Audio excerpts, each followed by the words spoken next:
Amisehan baru datang dari Bokim hari apa? Hari Minggu malam. Oh, hari Minggu malam ya? Hari Minggu malam. Malam Senin. Iya. Berarti ini hari Senin, Selasa, Rabu, so hari ketiga ya? Hari ketiga.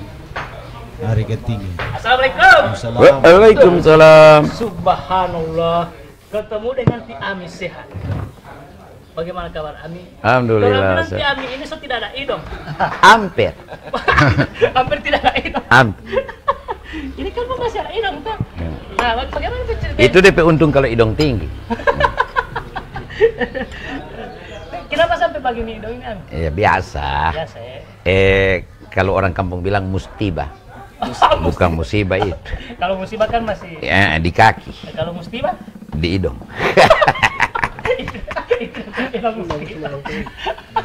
mustika hidung. Sekarang so selesai. Pernah kalah di Ami ya? Pernah Ami sehat 2 kali kalah berarti? Bukan kalah. Sadiki yang bapilih. Sadiki yang bapilih. Iya, bukan kalah. Bukan kalah. Bukan. Sadiki yang Di dalam kontestasi politik sebenarnya tidak ada yang kalah yang menang. Yang terpilih dilantik itu karena banyak yang bapilih pada dia. Oh begitu. Iya. Tapi bukan menang itu. Iya, itu bukan jadi tidak ada yang kalah. Cuma ada yang banyak yang bapilih dan ada yang sadiki. Jadi kalau menang Kika, Hadiki bagaimana? Enggak, itu namanya juga Pak, pemilihan ke rakyat itu kalau saya cenderung melihat bahwa yang dilantik karena lebih banyak Suaranya. memilih dia gitu. Dan ukuran kemenangan itu kan bukan diukur dari banyak. Itu kemenangan tingkat pertama dilantik. Iya. Kemenangan itu nanti mau diukur setelah dia masa jabatan. Sejauh mana dampak yang dirasakan rakyat. Nah, gitu. Oh iya, biar mau 10-20 tahun kalau tidak dapat mengurangi angka kemiskinan, tidak menumbuhkan ekonomi rakyat lebih baik, angka pengangguran tidak turun, inflasi itu tetap besar, kemudian stabilitas itu kurang terjaga, dan itu akan bisa menimbulkan distrust, ketidakpercayaan. Itu kunci dari keberhasilan sebenarnya. Ya, saya tidak sangka ternyata ini hari Ami, ternyata ini reuni orang-orang yang tidak cukup suaranya. Ya. Uka juga pernah tidak cukup suara. Pak Ustadz juga tidak cukup suara. Jadi tora baku curhat. Baku curhat ini. Ami sekarang so tidak bupati kan? Oh iya. Katanya bupati itu sibuk. Oh, siapa bilang? Saya 10 tahun masuk kantor itu paling tinggi kalau hitung harinya mungkin cuma 1 tahun, cuma 300-an kali. Apa DP guna bupati kalau cuma 1 tahun? Oh, bupati itu dipilih untuk mengatur. Yang diatur itu mulai dari sekda, wakil bupati, sekda, 3 asisten, dan total seluruh ribuan ASN. Mengaturnya tidak selalu sibuk. Itu sibuk itu kan karena orang baking. Oh jadi sibuk itu? Lebih banyak orang baking. Alasan lagi sibuk. Mi, kalau sering lihat ada orang upload di Facebook ada bupati sampai ketiduran di bandara gimana? Itu tohnya enggak ada. Enggak sampai begitu ya? Kalau Wan Mongol kan bebas saja Pak. Kalau Mongol kan bebas. Iya. Ini kan Mongol karena apa? Capeknya karena apa? kegiatan. Ya kalau orang mengantuk orang boleh larang dia mau tidur di mana. Jadi di bandara tidur itu hanya mengantuk gitu ya, lalu kemudian Nah itu kitanya iya, bisa saja namanya juga orang. Cuma pada dasarnya sebenarnya seorang user itu sebenarnya tidak sibuk karena tugas yang bupati ada susun dalam visi misi itu yang melaksanakan ASN. Sibuk apa? Kita punya masing-masing satuan kerja, jabarkan sesuai dengan ngoni tugas. Kalau tidak mampu jabarkan, kita ganti. Saya dengar Ti Ami waktu menjabat bupati itu karena merasa tidak sibuk lebih banyak tuh di warung-warung. Lebih banyak saya datang di undangan rakyat. Kalau tidak ada yang mbak undang, saya bajalang sendiri. Termasuk gunting kuku. Cuma tidak pernah ada yang undang di gunting kuku, baca arwah. Gitu. Dan orang biasanya undang pas saya lewat telepon atau cuma datang 1 orang kasih tahu. Kadang-kadang susah bantar mau baca arwah habis maghrib atau habis isya dong bilang sekarang ya kita pergi, karena disitulah kesempatan kita untuk berkomunikasi dengan rakyat, karena dia yang membutuhkan pelayanan. No, kalau cuma orang yang jawab pidato, kok nak jawab dengar pada rakyat, apa yang belum tentu yang tong backing rakyat mau. Oh, jadi itu maksudnya Ustaz. Iya.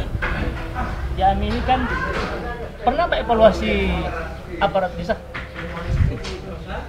Kalau aparat bukan kita petugas, karena kita PSK itu kepala desa, kepala orang sangadi. Kalau tuh kepala dusun, kepala itu RT, mulai dari sekdes ke bawah kan, kita orangnya tidak tahu siapa yang kepala desa angkat. Gitu. Jadi yang kalau ada karena kan penilaian itu kepada kinerja kepala desa. Nah, kepala desa itu punya perangkat. Kalau salah DP kinerja, yang saya marahin kepala desanya, tidak marah perangkat, karena perangkat dia yang angkat. TUK yang TUKB yang bagi itu apa tuh? Yang mana itu? Nah, saya tidak tahu. Kan yang susun. Oh enggak. Enggak. Di Pak Haji bilang TUK yang susun. Tidak, orang kan mesti lihat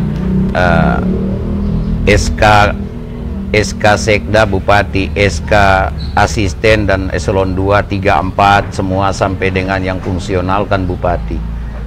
SK Kepala Desa Bupati. Tapi SK Sekdes, Kaur, Seksi dan segalanya itu Kepala Desa. Makanya yang berhak dan wajib mengevaluasi itu Kepala Desa dibantu oleh BPD. Jadi DP evaluasi sebenarnya. Iya. Nah, baru Abah lagi dialog sayang. Yang TUKB-nya bagaimana? Halo? Kan TUK Halo? Jadi Pak Uka ini tidak lagi ada di struktur pemerintahan. Dulu beliau ada di DPR. Oh. Lalu setelah itu beliau banyak diminta untuk membantu tugas-tugas Salam, Kelar Batoyon. program pendampingan desa. Nah, berkenaan dengan itu beliau sering diundang menjadi pemateri di berbagai seminar. Bahkan di Gorontalo Utara kalau tidak salah beliau ini diminta oleh DPR, oleh pemerintah daerah untuk merumuskan apa itu NA. Apa apa lu? Nona ada. Bu. Supaya lebih jelas saya klarifikasi. Kalau dimaksud bahwa yang dimaksud oleh Abah ini peraturan bupati, bahwa peraturan bupati itu yang menetapkan bupati yang disusun oleh SKPD terkait, SKPD teknis. Tepatnya kalau dia terkait desa yang menyusun draftnya atau rancangannya adalah PMD. Kebetulan saya ini pengurus asosiasi, kita dimintakan pandangan dan pendapat untuk itu. Asosiasi apa?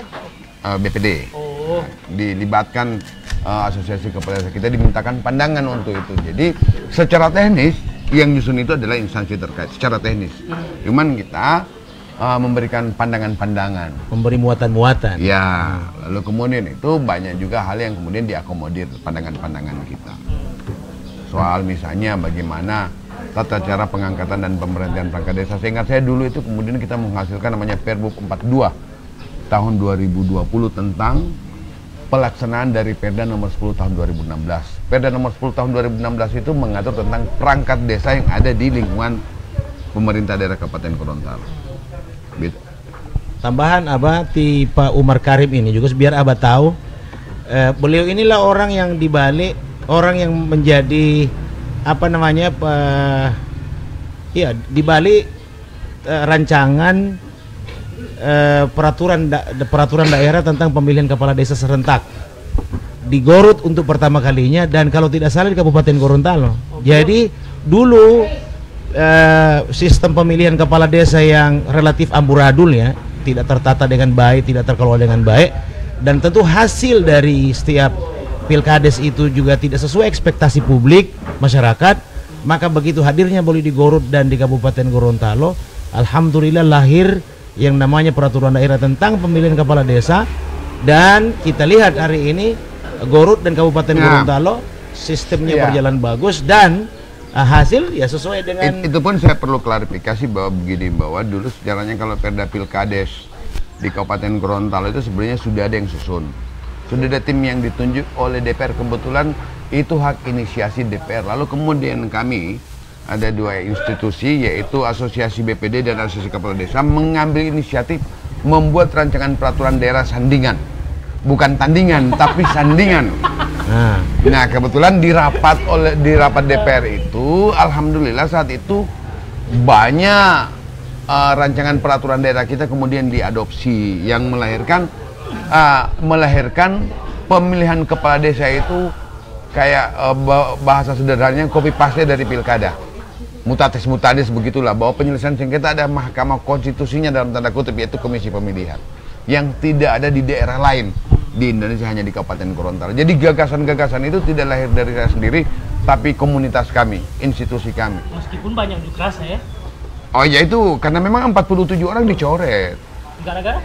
Ya, tentu ada beberapa hal yang harus dipenuhi. Beliau tidak terlibat di perda itu, apa namanya, pemberhentian aparat desa itu. Tidak ada ya, tidak. Dan yang menarik, peraturan daerah karya beliau ini bukan karya saya, karya kami. Iya ya. Kedua asosiasi hari kami ini, hanya memberikan pikiran sanding. Hari ini menjadi apa ya? Menjadi perhatian besar pemerintah pusat, dalam hal ini Kementerian Dalam Negeri. Boleh jadi peraturan daerah tentang pilkades ini akan dirujuk oleh kementerian untuk menjadi apa namanya, copy paste di daerah di kabupaten kota lain untuk untuk pelaksanaan pemilihan kepala desa di kabupaten kotanya masing-masing. Jadi sebetulnya kita di Kabupaten Gorontalo ini, bahkan di Provinsi Gorontalo, beruntung punya seorang Umar Karim. Jadi Boltim tidak mengadopsi. Saya kira Boltim duluan, karena Boltim justru akhir masa jabatan itu 63 kepala desa. Jadi sebelum itu UKB serentak juga. Bahkan Serentak saya juga. waktu itu membuat aturan yang sedikit melenceng dari tata cara pemilihan kepala desa. Saya mengadopsi langsung pelaksanaan pilkada. 2 kali pendaftaran, kemudian calon cuma tunggal, maka lawan kota kosong. Dan itu saya lakukan. Ada 13 yang lawan kota kosong. Maksudnya Dan dari 13 itu 4 kalah sama kota kosong, sehingga harus dilakukan lagi. Dan 67 atau 76 tadi itu serentak. Serentak. Jadi memang di Permendagri itu tidak dibenarkan adanya pemilihan kepala desa melalui mekanisme kota kosong tadi. Tapi itu kan tidak demokratis. Di Permendagri disebutkan jika tidak terdapat calon atau calon cuma satu yang memenuhi syarat, maka ditunjuk atau dipilih ya melalui mekanisme musyawarah kepala desa melalui musyawarah desa. Hanya perwakilan, hanya berapa orang memilih, kemudian menjadi kepala desa selama 6 tahun. Undang-Undang nomor 6 menyebutkan bahwa warga negara desa, warga masyarakat desa berhak dipimpin oleh kepala desa yang dipilih oleh rakyat. Iya, jadi sedikit bertentangan. Makanya kehilangan hak konstitusional rakyat. Dan waktu itu yang bikin Amin Musa, kita suruh bikin Amin Musa. Dan itu jadi setelah komunikasikan dengan Kementerian Dalam Negeri, mereka iakan. Iya. ada yang lawan kota kosong. Iya, 13. Bagaimana Amin mau lawan kota kosong sedangkan melawan orang yang kosong saja? Dan itu dari 13 itu 4 kalah sama kota kosong. Kota kosong bisa Kalah. mengalahkan Iya. yang ada orangnya. Iya. Isu Kalah juga sama, ini. iya. 4 itu sampai kalah sama kota kosong 6 tahun kemarin. Iya. Rupanya peristiwa itu mengulang sejarah periode pertama kepemimpinan Anies Sehan di Boltim. Begitu masuk di periode kedua, hampir tidak ada lawan. Ya, hampir melawan kota kosong juga beliau di periode kedua. Kan sempat diulang, dibuka kembali pendaftaran. Oh iya. Nah, rupanya kejadiannya sama ini. Mengulang lagi. di pilkades. Kotak bisa, jadi Amin kotak itu bisa ikut ya? Iya, jadi di situ mau dan tidak mau. Ada 4 desa ternyata yang tunggal yang mendaftar itu tunggal tidak diinginkan oleh rakyat. Dihitung justru 60% memilih kota kosong. Mendingan Mbak pilih Sehingga kotak daripada saya harus mengulang lagi. Mencari pendaftar. Amin. Tiaba ini mempertanyakan bagaimana kotak melawan orang ini maksudnya. Iya, itu persoalannya. Dia mungkin ke tata bahasanya kayak ada orang menyamakan bahwa pemberhentian, kemudian diberhentikan, pedasnya dipecat. Nah ini yang maksud ini. Kemarin dulu diberhentikan, bukan dipecat itu. Nah ini yang maksud Amin. Nah. Jadi gini, karena kan kita harus mengukur tingkat kesukaan, trust masyarakat. Sehingga terpaksa di situ itu sebenarnya bukan kota kosong. Mau atau tidak kepada yang tunggal satu orang. Oh, kotak kosong hanya istilah saja. Iya. Istilah. Cuma daripada dia hanya istilah ditaruh dia tulis barang yang buat Rupanya Maksudnya calon tunggal kotak dari yang tidak ada calon. Ya, jadi pemaknaannya kalau yang dimaksud dengan kotak kosong yang menang, bahwa mayoritas orang tidak setuju. Tidak dengan setuju. calon. Iya. Sementara kan legalitas seorang yang memimpin itu dia harus 50 tambah Nah, 1. jadi begini, Abah. Dia Begini Abah. Kotak itu bukan berarti kubus atau apa benda yang terbuat dari kayu yang berbentuk kotak, tidak. Jadi begini. Surat suara itu kan di setiap suara pilkada, pilpres maupun pemilu, bahkan pilkades itu kan ada surat suara. Lalu surat suara itu kalau misalnya 3 calon, maka ada 3 kotak. Masing-masing kotak itu berisi foto calon. Nah, kalau cuma 1 calon, maka hanya ada 2 kotak, 1 berisi foto calon, 1 kosong. Nah, tidak setuju. Namanya kosong, tidak ada isi. Iya. Kalau mencoblos itu dianggap tidak setuju ke orang. Makanya istilahnya jadi kotak kosong. Bukan ada kotak kosong apa namanya dalam bentuk kubus, tidak. Itu yang ini demokrasi itu. Oh, ada. Itu. Justru itu mekanisme pemilihan yang paling konvensional, paling purba. Yang begitu-begitu itu dulu Abah, orang memilih kepala desa itu tidak perlu datang ke TPS, tidak perlu ada DPT. Cukup calon ini berdiri di hadapan orang banyak, lalu rakyat datang ini membuat barisan di belakangnya. Mana barisan paling panjang, itu kepala desa terpilih. Itu paling demokratis, hanya dihitung barisan paling panjang. Tidak perlu lagi persyaratan-persyaratan. Cuma memang waktu itu saya lihat, dan itu di pemilihan kepala daerah juga sampai sekarang ada kotak kosong karena ada 2 kotak. Seyogyanya kalau ada kandidat yang tidak ada lawan, kotaknya cuma 1. Ya, setuju atau tidak? Oh iya, betul. Di kertas pilihnya ada 2. Iya. Kandidat nomor 1 tidak setuju. Maka sebentar, jadi karena kalau sampai dia waktu itu nanti belakangan baru saya sadar, terus kelihatan yang datang ke kotak kosong begitu hitung 200 sekian, yang datang ke ini cuma 100 sekian. Belum hitung sudah ketahuan pemenangnya. Makanya saya mau lebih rahasia itu. Saya akhirnya sarankan juga ke bupati yang sekarang ini, kalau itu terjadi lagi, maka sebaiknya kalau dia calon tunggal dan dia lawannya tidak setuju, maka kotak yang disediakan untuk mengisi kertas suara itu cuma 1. Jadi hanya 1 kotak. Sehingga tidak ketahuan. Iya. Jadi Nanti saat perhitungan baru dapat lihat. setuju dengan tidak setuju. Setuju dan Harusnya begitu. iya. Masa ini orang lawan kotak? Ya. Tapi dilihat dari kapasitas seorang Pak Umar Karim ini, Abah Dinggo, Mau terus. sebetulnya saya termasuk rakyat Kabupaten Gorontalo itu rugi sebetulnya. Saya merasa rugi tidak mendapatkan beliau ini ada dalam parlemen. Hari ini beliau 2019 kemarin nyalon dari daerah pemilihan Pulau Bawah Tibawa, tapi beliau tidak terpilih. Gara-gara? Iya, DPR provinsi kalau tidak salah beliau ini Kurang doi. tidak terpilih. Sebetulnya kalau rakyat itu mengerti, paham, orang seperti beliau inilah. Kalau ada 2 orang Umar Karim di provinsi Gorontalo, 1 palsu. Jadi begini, soal pemilu itu Abah, tidak perlu lagi kita sesali, itu fakta. Bahwa ternyata misalnya kalau tidak terpilih itu berarti rakyat tidak berkehendak, rakyat tidak menginginkan saya. Bisa jadi rakyat beranggapan bahwa saya tidak kompeten untuk menjadi anggota DPR. Yang terpilih itu orang-orang hebat, lebih hebat dari saya, dan itu saya maklumi.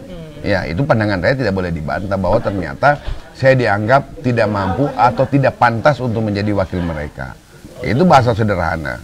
Tidak mampu di situ, tapi Ya, dan itu sebenarnya tugas daripada partai politik dan tugas dari para tokoh ya, untuk bagaimana mengajarkan kepada masyarakat upaya menghilangkan sifat rakyat yang pragmatis. Karena ini sebenarnya tugas partai politik. Orang yang ada di partai A harus dia berani dengan tulus menyampaikan ke rakyat. Saya pun kalau menurut kalian tidak mempunyai kapasitas, bukan seorang yang tepat, jangan pilih saya. Kemungkinan ada di partai lain. Sekarang siapa yang berani seperti itu? Saya pernah dengar kampanye di AMI beda. Oh iya, kan saya kalau kampanye itu saya menyampaikan program dan saya katakan, saya tidak akan keluarkan uang karena saya ini akan mengurus rakyat jika terpilih. Makanya saya tanya, kalian mau saya jadi bupati? Mau. Kalau begitu ngoni yang bakuat. Maksudnya bakuat? Iya, karena saya ibarat piala. Oh. Nah, kalau ngoni suka merebut pak kita, maka ngoni harus lebih banyak hitungan. Itu dan rakyat bakuat. Saya tidak pernah, demi Allah, tidak ada satu rakyat Boltim 2 periode yang saya kasih uang untuk pilih saya. Tidak ada satupun. Bakuat itu maksudnya bersungguh-sungguh memenangkan. Iya. Memenangkan. Karena Anda inginkan saya, berarti Anda yang datang sini, yang sudah suka ke saya, yakinkan yang masih ragu-ragu, dengan apalagi yang belum mau. Supaya hitungan kalian lebih banyak, sehingga saya yang akan dilantik. Itulah kemenangan awal kalian. Berarti biaya pilkadanya Pak Sehan ini efisien sekali. Alah iyalah, 2010 kan kita cuma 1,1 miliar. Bukan sampai Periode kedua kan kita cuman karena memang partai politik sedikit banyak yang dukung saya, itu keluar sekitar 1,8. Saya dengar kalau mau baca. Sampai lantik. AMI kalau saya dengar kan baca sampai 15 miliar. Itu karena pedagang. Itu beli kursi. Makanya saya bilang tugas politisi, tugas daripada calon pemimpin meyakinkan rakyat. Apalagi kalau incumbent masih keluar doi, itu omong kosong. Berarti dia tidak mampu selama 5 tahun itu untuk meyakinkan, menimbulkan trust di rakyat. Sehingga dia ragu kalau dia Lah, lagi, dan karenanya harus diselesaikan. Itu akan terasa kepada seorang pemimpin yang ketika habis masa jabatannya dia tidak lagi mencalonkan, kemudian kalimat yang keluar, seandainya undang-undang membisakkan kau seumur hidup, maka masih engkau. Nah, itu baru bilang luar biasa. Sama dengan sama dengan Barmin Catur ini AMI ya? Sama dengan dapat satu putaran catur itu? Tidak, ini tahun 2021 ini. Tidak, ini catur ini. Tidak ada kaitan dengan dialog ini. Cuma kebetulan ini anggota DPD RI, representasi dari rakyat Provinsi Gorontalo, Ibu Rahmiati. Yang bakal mau maju bupati 2024 kalau nggak salah beliau ini. Dia ini, kalau dia maju itu saya kira dia punya kapasitas. Abah, Ada jadi dialog tadi di itu Abah. Jadi begini Abah.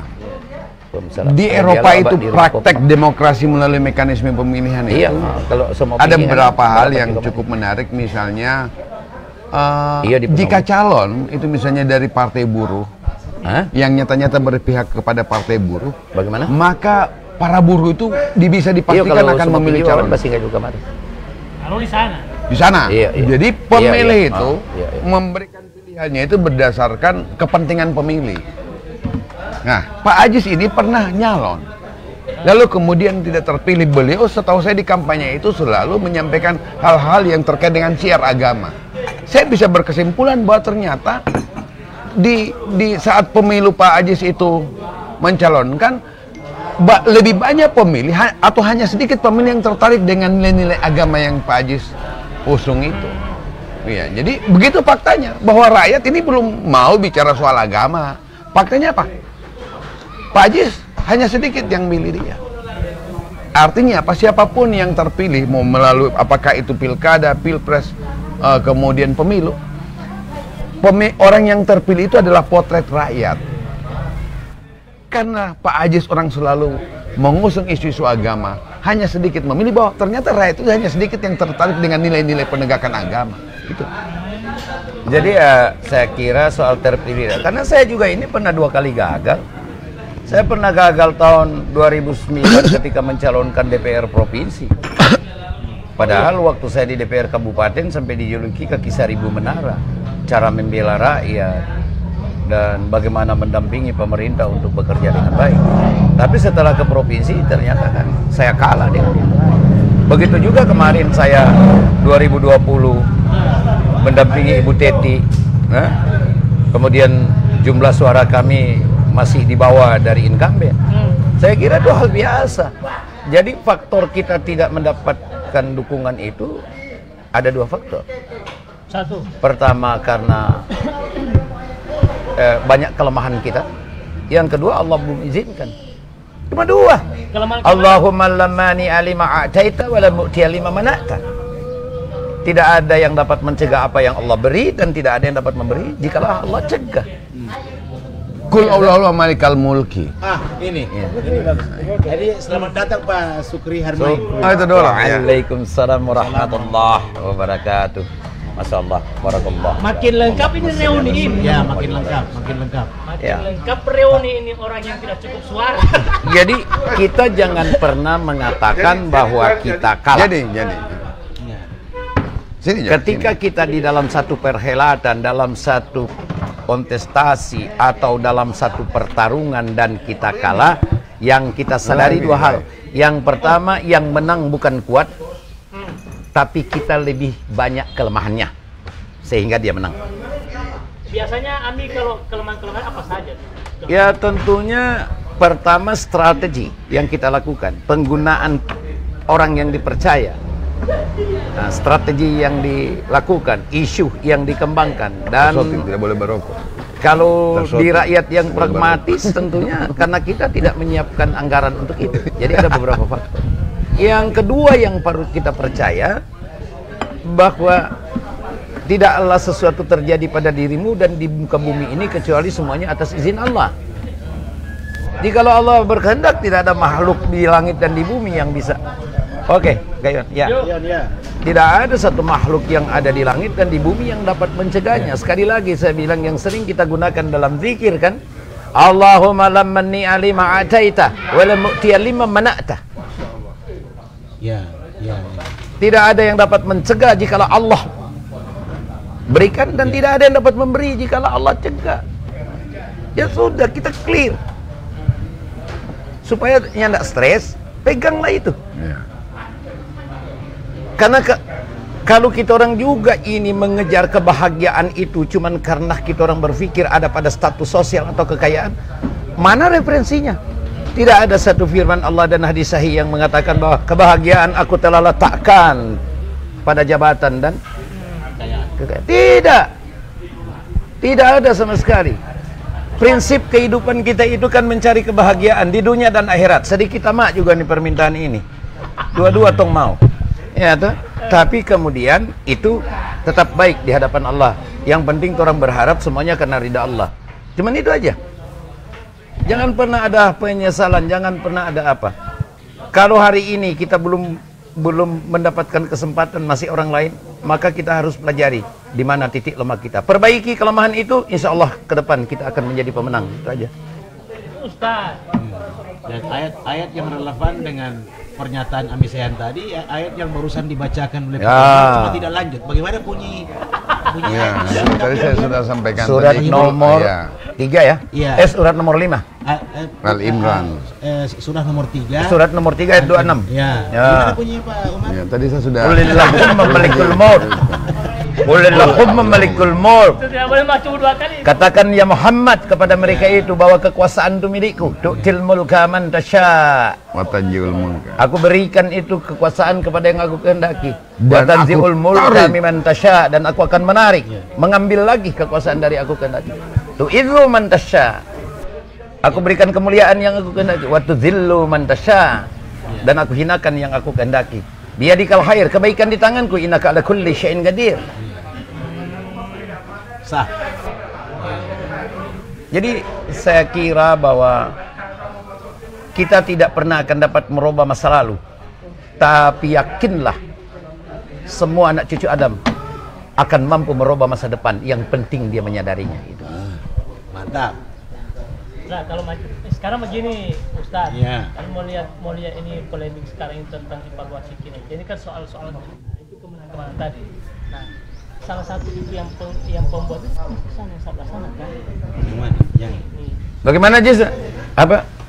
We cannot apa? we cannot change the past. Ah, Kita maksudnya tidak bisa merubah masa lalu. But we can always create our future.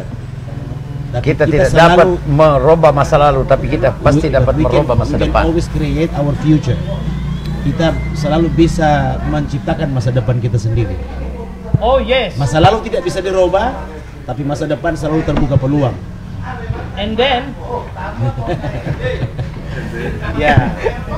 Jadi saya kira itu Nah, sekarang begini, Ami. Sama-sama dengan kasus Pak Sukri Harmain kemarin. Dan surga, dia bilang iya.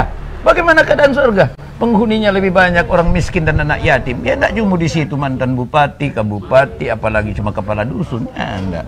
Kalau mantan-mantan begitu kemana? Enggak tahu. Jadi kebanyakan orang memahami jabatan kekayaan. Enggak, gambaran Rasulullah penghuninya lebih banyak Ya. anak yatim dan orang miskin. Surga itu berarti lebih banyak. Kalau kita orang menafsirkan lebih lanjut, yang lebih banyak lolos ujian itu orang yang diuji dengan kekurangan. Makanya jangan seuzon kepada Allah. Jadi itu Salah satu, orang menerima qada dan qadar.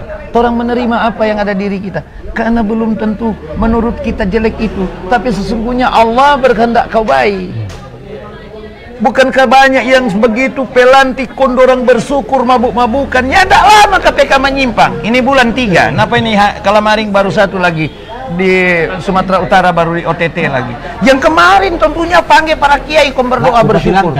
Bupati Langkat. alhamdulillah Ami di Gorontalo tidak ada. Iya, 3 ini Bekasi dulu, baru yang Pasir Panjang itu kan. Penajam pasir. Kemarin tadi malam baru dong Loko lagi satu di Langkat. Alhamdulillah. Tentunya mereka itu didampingi para kiai dan bersyukur, tahlil, bahkan zikir panjang-panjang ketika dilantik. Tapi kemudian ternyata itu adalah jurang yang dia ciptakan untuk dia jatuh.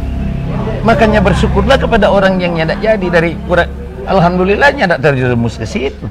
Jadi harusnya UK bersyukur Syukur. tidak terpilih di DPR. Ya paling nyandak berapa perempuan yang berdusun. Karena ini urusan cuma 2 ini jadi pejabat. Kalau bukan KPK, KUA. Ini urusan. Ada tanah pilih Ami. Nyandak apa-apa. Ya, enggak masalah. Iya. Terangkan. Ada juga yang bermasalah dengan KUA cuma terselesaikan dengan baik. Ada. Untung Ami di Gorontalo daerah ini kan tidak ada KPK yang tangkap-tangkap. Nih. Tidak. Orang tidak ada korupsi di sini. Enggak ada, enggak. Kalau DP pejabat pakai pelilungo semua. Bahasa bunyi. Masa bunyi. Ini KPK-nya mau dapat. Jadi betul tadi Abi Sehan bilang tadi, mayoritas orang menganggap jabatan kekayaan itu bagian dari cara Allah memuliakan. Tidak sama Padahal sekali. orang lupa apa dulu yang namanya kebaikan dan keburukan, dua-dua itu cobaan. Ujian Allah. Maksudnya begini Abah, dengan kekuasaan ada di tangan kita, bagaimana kita menciptakan sebuah keadaan Ya. jadi kesejahteraan bagi orang lain. Betul. Itu tujuan. Abah kalau Abah jadi pejabat, jangan kemudian jadi pejabat main pecat orang. Kasihan itu orang. Ya. Sumber penghidupannya itu. Pecat itu relatif. No, kalau dia so ada salah atau Iya, memang kalau dia ada tidak salah, lagi iya. sesuai. Enggak ada masalah. Hah? Ya buktikan dulu kalau dia ada salah, evaluasi itu ada Karena ini sistem pemerintahan sudah diatur, sudah ada rambunya, sudah ada undang-undang 45, ada undang-undang pemerintahan daerah, ada undang-undang desa, ada peraturan pemerintah, kemudian ada Permendagri yang dijabarkan, kan begitu. Makanya Lakukan segala sesuatu, tidak lari, jadi on the track. on the track. Kalau seandainya Pak Bupati Boltim ini yang 10 tahun menjabat di Boltim, kalau seandainya semasa pemerintahnya kemudian dia pecat perangkat desa, saya akan bilang ke dia jangan maju Pilgub Gorontalo. Pasti perangkat desa tidak akan dukung. Tapi syukur Ami ini tidak lakukan itu. Tapi kan ada perangkat desa Artinya yang baru karena tidak dilakukan boleh maju. Boleh maju Pilgub. Gorontalo. Nah, iya boleh maju. Perangkat desa akan dukung. Tapi kan bupatinya bupati di Boltim di Sulawesi Utara. Dalam historisnya, dalam jejak rekam dia jejak rekamnya dia tidak pernah menyakiti perangkat desa. di Boltim. Di Boltim. Jadi dia bisa Dan maju di sini. Saya anggota DPR di akhir masa jabatan yang mengangkat derajat kepala dusun untuk Iya, waktu itu naikkan di masa gaji. Pak David loh. Tadinya Kan. dari 100.000 Artinya bikin dengan begitu boleh baca Boleh lagu. maju, Iya. iya. Di Perangkat Gorontalo. desa akan dukung. Di Di Gorontalo. Gorontalo. Yang sudah memecat perangkat desa tidak akan dukung. Dan Saya yakin waktu itu pembahasan waktu itu kita orang berdebat cukup panjang 9 hari. Saya minta tambah 800 juta Iya, iya. karena saya prihatin yang namanya perangkat desa yang kepala dusun cuma 100.000. Saya waktu itu minta kepala desa 1 juta dan Iya. Iya, sekdes 750, kemudian kepala dusun itu 500. masih masanya Pak Rajak Adam kalau tidak salah. Adam Rajak. Asis, iya. Rajak Adam. Asisten. Iya. Akhirnya kan putus di 300 ya Iya. kepala dusun. Nah, itu kepala dusun pada hadir Iya, semua. itu. Karena saya mendorong, karena kawan saya di DPR, Umar Karim itu mantan kepala desa Ayahanda Labanu. Yang cuma 6 bulan, karena permintaan beliau cuma 6 bulan. Iya. Tapi yang menarik begini, Abah. Di Amisehan ini 10 tahun Bupati Bolan Mongonur. Tidak pecat-pecat perangkat desa, Tidak. Boleh maju pilgub, boleh perangkat desa dukung. Barusan saya di WA perangkat desa.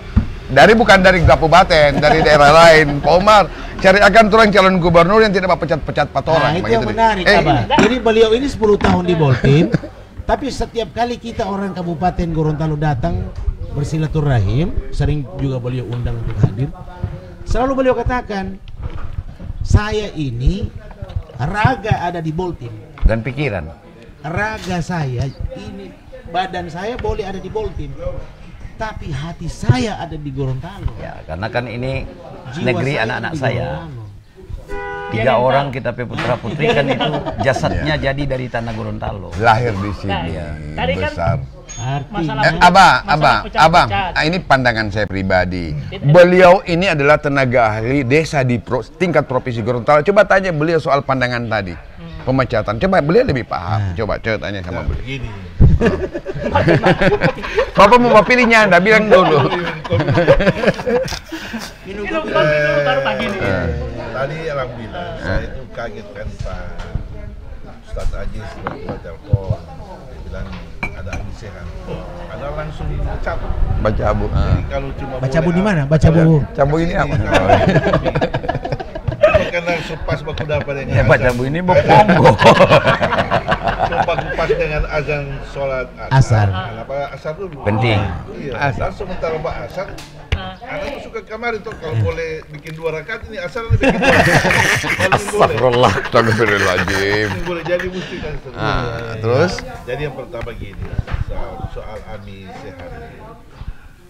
Amisehan soal komitmennya ke desa itu saya ingat waktu bahas soal dana Agropotong Bulu. Mic-nya didekatin, Pak. Mic-nya didekatin supaya didengar. Amisehan itu mendukung sekali Agropotong Bulu kemarin. Karena berurusan dengan desa. Jadi kalau soal Amisehan mau maju gubernur, memang tak ada harap-harapkan begitu. Karena pro desa ya, pro desa. Belum DP waktu. Kalau yang tidak pro desa, Amisehan baru saja periode pertama di Boltim. Iya. Toh, saya ke Boltim kan, saya lihat pembangunan karena masih baru toh. Tapi pas periode kedua, aduh luar biasa. Perubahan signifikan ya. Oh, luar Sangat biasa signifikan. Iya. andaikan muncul anak berpikiran mesti gubernur ini, mesti calon gubernur. desanya bagus. Tapi gubernur tidak jadi. Artinya maju gubernur Sulut kan? Yang tidak jadi karena Wagub. Hanya Wagub. Bukan calon gubernur kok tidak jadi. Calon wakil Harus, gubernur tidak jadi. kan momen untuk Gorontalo, beliau mesti balik di Gorontalo. Jadi kalau soal komitmen di desa sudah Pak UK-nya usah terlalu banyak rinci. Ya, rakyat Gorontalo tahu. Rakyat Gorontalo tahu. Tahu ya. Iya. Dan soal undang-undang desa segala macam ini regulasi-regulasi ini so di luar Pak Amisehan. Iya, iya. Cuma ini Pak cerita. Sukri, kalau seandainya dia semasa pemerintahannya dia kemudian dia juga main pecat perangkat desa, menurut Pak Sukri bagaimana? Tidak pantas atau? Saya tidak mau diskusi soal itu. Setiap pernah ada kenyataan beliau. Ngapain kita diskusi soal pemecatan pegawai di hadapan beliau? Karena beliau tidak lakukan itu. Beliau tidak kenal pemecatan. Itu yang membuat Bapak support dia. Beliau itu iya.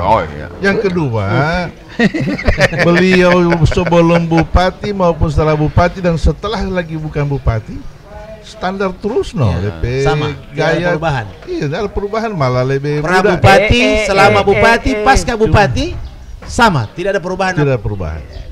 Dan tidak terlalu Tetap suka sama. pakai baju batik tangan panjang. Ya ada perubahan kan Yang tidak terlalu suka pakai dinas.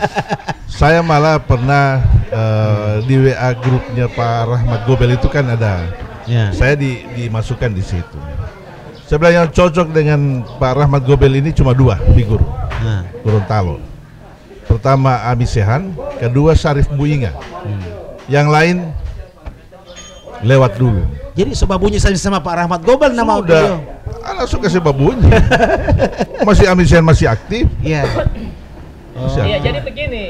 Karena itu orang butuh pemimpin, ya, pemimpin yang bisa membawa kita orang ini rakyat punya cita-cita. Desa ya begitu ya.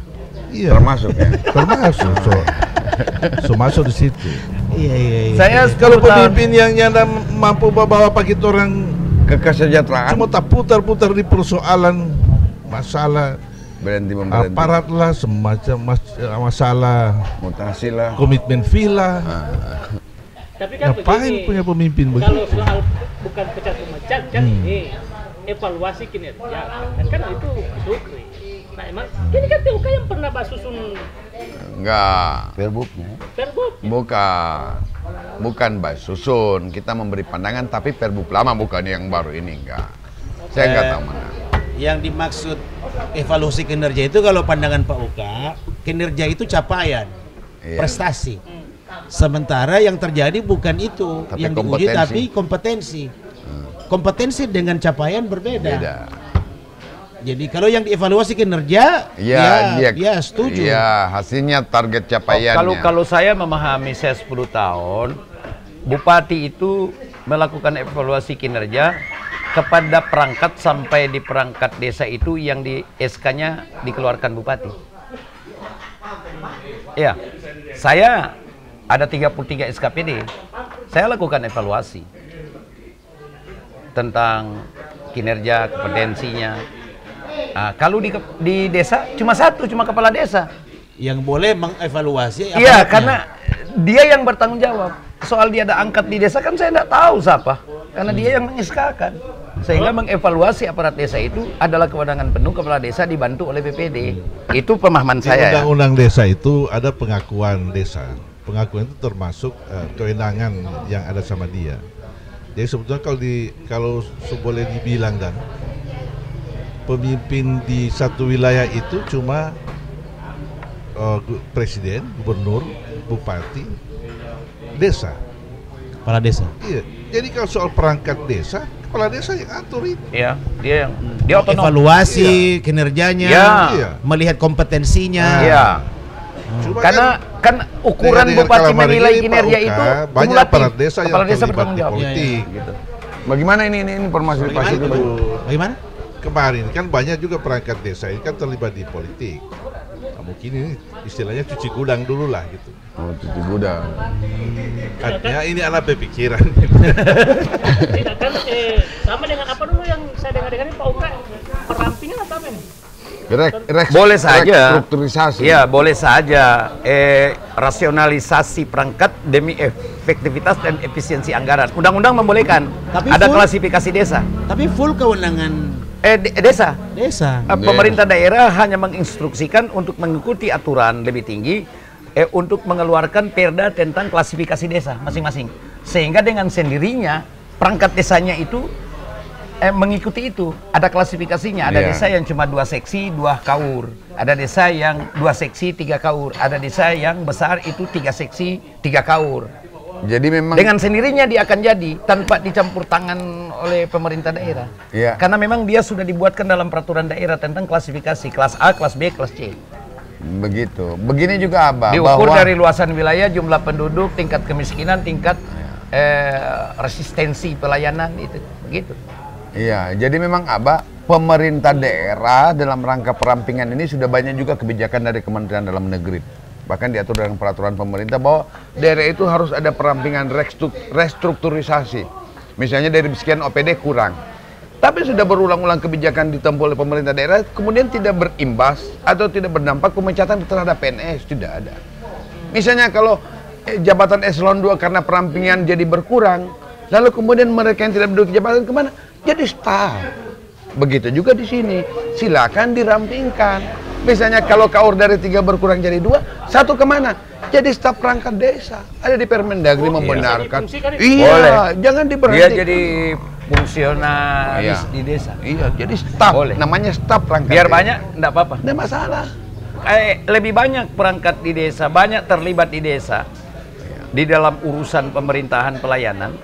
Termasuk saya di sana ada satu desa bahkan DP penduduk tinggal 7 orang yang tidak pernah dapat honor dari pemerintah daerah lewat ADD. Tapi tetap terus bekerja. Memang kita kasih banyak karena dia ada 2 aspek, dari aspek ekonomi bagus dan kedua politik bagus. konsekuensi anggaran kan nih. Lah iya, memang kan tuh anggaran untuk habiskan di desa. Indonesia ini kan desa pe anak. Siapa lebih dulu, Indonesia atau desa? Jadi tidak, Desa duluan. Suka makmur nih Indonesia, makmurkan desa. Titik. Iya. Tidak ada angka yang ribet. Persoalan itu kan ada di desa. Iya. Mata tombak anggaran itu untuk bagaimana mensejahterakan rakyat. Rakyat sekarang ada di mana? Mau kelurahan juga desa itu, cuma kan ada ganti kuli. Tapi kan evaluasi ini kan ada hubungan juga dengan anggaran juga kan nih. Iya, melakukan rasionalisasi struktur Di di zaman pemerintahan sekarang, daerah dan desa itu, kalau tujuannya untuk efektivitas dan efisiensi anggaran, dibolehkan. Ya caranya satu, jangan tabrak aturan. Iya. Jangan tabrak aturan. Aturan itu sudah mengatur. Nah, apabila kita orang lakukan tentang klasifikasi desa, maka dengan sendirinya akan berkurang aparat desa atau bertambah. Penyesuaian di situ. Ada desa yang bertambah, ada yang desa berkurang. Iya. Begitu. Jadi dalam ketentuan PP Undang-Undang Permendagri maupun Perda, tidak ada ketentuan batasan jumlah perangkat desa. Iya, Tidak ada. tidak Yang ada itu batasan jumlah struktur. Mau berapapun bikin staf perangkat desa silakan diangkat, nggak ada dibatasi berapa nggak ada. Yang dibatasi itu strukturnya, jabatan strukturalnya. Di desa juga ada jabatan apa itu? Sekdes, Kaur, kepala seksi, kepala dusun, itu jabatan-jabatan struktural. Ada staf. Nggak dibatasi Staf berapa tidak jumlah dibatasi. staf. Nggak dibatasi. Yang membatasi apa? Terus yang membatasi pengisian itu apa? Klasifikasi desa itu? Yang di mana ini? Ditanya lo yang mana? Untuk rentak kabupaten? Tidak, maksudnya secara Nggak ada pembatasan. Yang ada pembatasan jumlah staf perangkat desa, tidak ada yang dibatasi jumlah strukturnya. Begitu. Tidak ada. Jadi kalau seandainya tidak ada di jabatan struktural, buat staf dia nggak ada masalah. Kalau tadi itu klasifikasi desa, Itu Iya. struktur. jadi penyesuaian. Kaur dengan Iya. kepala seksi, bukan staf, beda. Jadi ketika misalnya Tidak telah kemarin itu jadi perampingan, maksud di staf dia. di staf. Dalam arti tidak ada meja, begitu ke dalam bahasa umum yang sering. Gitu. Umum dia, umum. Iya. Tapi kalau kembali ke pertanyaan Li Abas sebelumnya, bagaimana konsekuensi anggarannya? Dia akan lewat ADD. Karena DD Siapa yang itu- bertanggung jawab dengan anggaran? Pemerintah daerah. Iya. Ya, karena dia ADD itu kan dia bikin batas minimal kan 10%. Kalau saya tidak pernah 10%, bahkan Ada pernah tapi. capai 31%. Karena saya ingin mengangkat, karena kan saya waktu itu kepala desa saya tetapkan 3 juta. Pemerintah pusat baru keluarkan aturan batasannya memang 3 juta sekian, terlambat. Saya sudah itu. Sampai kepala dusun 2 juta. Iya. Abah. Jadi bergantung, ini bergantung keinginan Yusuf. Nah, kalau saya, Pak, ya usah orang bicara soal regulasi. Iya. Sekarang kebijakan. Kalau memang itu regulasi, siapa daerah-daerah lain yang Boleh. Anda bikin itu Iya. pemecatan? Sekarang apa dibalik sebenarnya pemecatan ini, Pak Uka? Gorut sudah. Kalau saya Pak SOTK Uka, tidak ada pemecatan. Kalau saya Pak Uka, mungkin karena orang PDAU makin hari makin kecil. Kan perangkat desa kan dia digaji dari ADD, tidak boleh dari dana desa kan. Begini, saya justru tidak sepakat dari efisiensi anggaran. Apa? Desa itu punya hak menerima 10% DAU. Begitu. Sama juga dengan dana desa yang sumbernya 10% dari APBN. Itu kalimat awal sebelum menyebut persen itu disebutkan paling kurang. Paling kurang. Paling Minimal, sedikit, angka minimal. minimal. Ada PP 11 2019 yang merubah PP 43 2014. Di sana disebutkan gaji perangkat desa itu minimal setara golongan 2 PNS. Sepanjang dia tidak diberhentikan, yang struktur tadi kemudian menjadi staf, wajib digaji. Dari mana? DAU. Itu kalau ada doi Pak Uka. Ya, siapa bilang tidak ada doi, Pak? Kalau di kabupaten adalah. Ini pen saja 500 miliar. Jalan-jalan udah diaspal, mau diaspal lagi, udah mulus diaspal lagi. Fakta berarti kita punya uang. Jalan itu di sebelah, Pak. Di sini itu mulus diaspal. Berarti kita punya uang. Iya, kita punya uang. Bahkan miliaran dibagi untuk hanya bangun sirkuit balap. Coba mana hubungan dengan kesejahteraan rakyat? Kalau saya lihat perangkat desa dong, jangan pecat. Masa uang habiskan hanya sirkuit balap? Mohon maaf, bukan saya mengenyampingkan sirkuit balap. Tapi itu kan juga penting. Ada uang. Nah, mana bukan. prioritas? Kalau Mana prioritas? itu bukan penting. Mana prioritas? Itu loks. Itu bukan primer, itu sekunder. Sekunder. Hajat hidup itu ini bukan urusan wajib. wajib. Itu masuk dalam urusan pilihan. Pilihan boleh kita lakukan jikalau terpenuhi wajib. Nah, ini kalau sekunder yang jadi prioritas. Itu Bapak mungkin kaget, bahkan ada anggaran bangun pagar 1 miliar lebih. Mana lebih penting bangun pagar atau kasih gaji perangkat desa? Ya, Pak. Makanya mana prioritas? kan ada dua kan, kebutuhan dan keinginan. Keinginan. Mana kebutuhan dulu? Kebutuhan pun orang harus bagi lagi. Mana yang sudah harus dengan mana yang boleh ditunda. Ingat ya, kebutuhan dan keinginan. Artinya bisa dilakukan ketika misalnya anggaran kita Memang. kebutuhan keinginan. Iya. Iya, tidak. Yang kita priority adalah kebutuhan. Kebutuhan pun kita lihat mana yang mendesak. Oke lah, katakan PEN hanya untuk infrastruktur. Nah, seluruh infrastruktur yang ada di DAU nolkan. Tanggulangi dengan PEN. Kan logikanya begitu. Dan kan pemulihan ekonomi.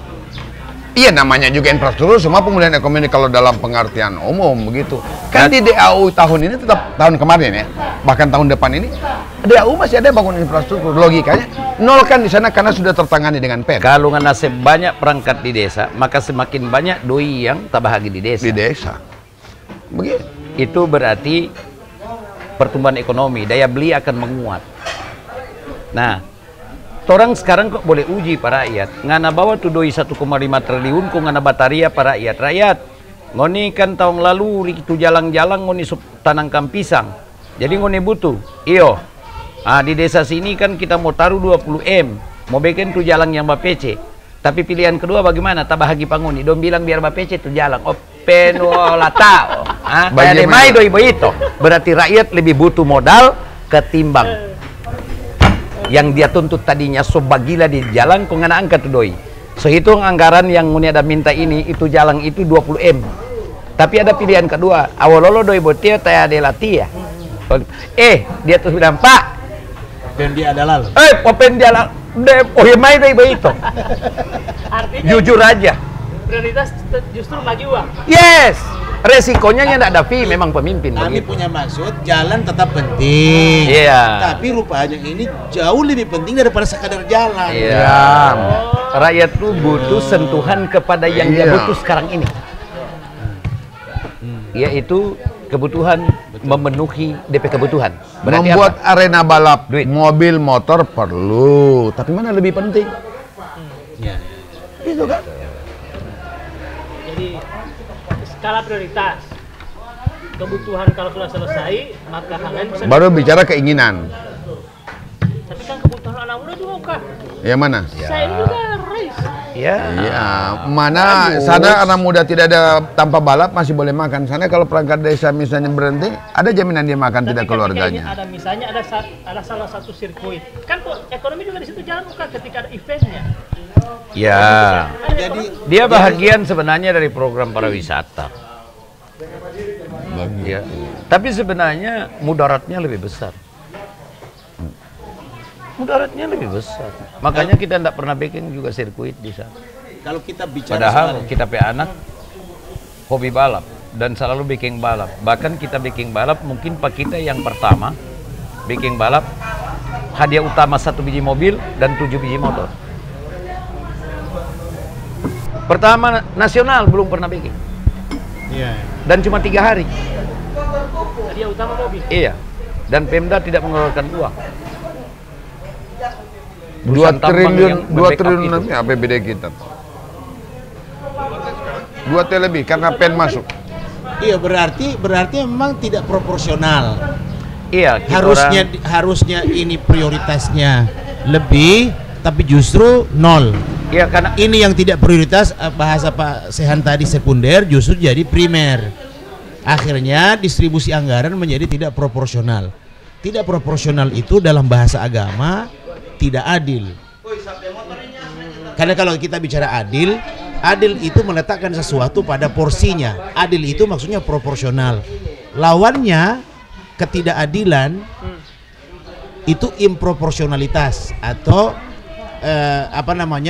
terjadi proporsionalnya Tidak seimbang lah. distribusi anggaran. Nah, kalau kita sudah bicara adil itu proporsional, maka saya teringat Pak Bupati, ada saat Pak Sehan, ada satu hadis kan Nabi pernah bilang, sebetulnya ada 3 jenis doa yang ketika doa itu dimunajahkan, dipanjatkan, Allah tidak tolak. Nah, jenis doa pertama, imamun adil, pemimpin yang adil, pemimpin yang saat mendistribusi anggaran itu proporsional. Yang kedua, orang yang berpuasa, wasaimu hatta yuftir. Yang ketiga, wada'watul mazlum, doanya orang teraniaya. Hati-hati loh, ini orang yang teraniaya, kalau dia merasa haknya dirampas, mereka angkat tangan berdoa. Kata Nabi, berhati-hatilah atau takutlah kalian kepada doa orang yang teraniaya, yang kan antara dia dengan Allah tidak ada hijab, tidak ada yang membatasi, doanya bisa menggetarkan singgasana Allah. Mudah-mudahan saya berharap mudah-mudahan mereka tidak bernilai politik ya. Tidak. Iya kan? Jadi kadang saya berpikir begini, ini masalah demi masalah yang melanda tanah air kita tercinta Indonesia ini, datang silih berganti, seperti tidak ada ujungnya, tidak ada habis-habisnya. Pertanyaan saya, apakah para pemimpin kita sudah tidak lagi berdoa? Padahal kan kalau mereka angkat tangan selesai ini masalah. Atau jangan-jangan mereka berdoa tapi doa mereka tidak diterima, ditolak. Kenapa? Karena tidak proporsional tadi itu. Tidak adil tadi. So banyak Pak Ustadz pemimpin yang tidak berdoa lagi. Buktinya kan banyak ditangkap KPK. Ya, hampir sebagian besar. Karena apa? DP proses kan memang tahu persis kan semua dari duit. Kecuali yang benar-benar orang terpilih seperti Ami Sehan ini. Jadi memang apa yang disampaikan Pak Ustadz tadi ini jadi sekarang ini. Akibat-akibatnya salah satu yang mungkin karena terlalu banyak kenikmatan dia lupa. Salah satu itu akibatnya itu ada Pak Uka bilang tadi. Itu ada kebijakan itu merumahkan. Kalau saya kurang cocok Pak Uka pemecatan. Dirumahkan. Jadi lebih halus supaya dia pakai ulang kalau tapi kan diberhentikan, baru kalau diberhentikan dengan tidak hormat kan berarti apa? Ini kok sama dem pancuri ganti dem korupsi. Nah, sebenarnya begini, sebetulnya korupsi, pancuri. Sebetulnya pancuri tapi disebut korupsi. Korupsi kan supaya lebih terhormat. Oh begitu ya. Dirumahkan itu sebenarnya diberhentikan. Pemecatan. Sekarang begini. Kalau begini, ini Abi kan orang mau dorong supaya jadi gubernur atau wakil gubernur. Amin. Karena sudah ini coba cerita anggap lalu ini. Kira-kira kalau Ami gubernur dan wakil gubernur, kok ada daerah seperti ini? Apa?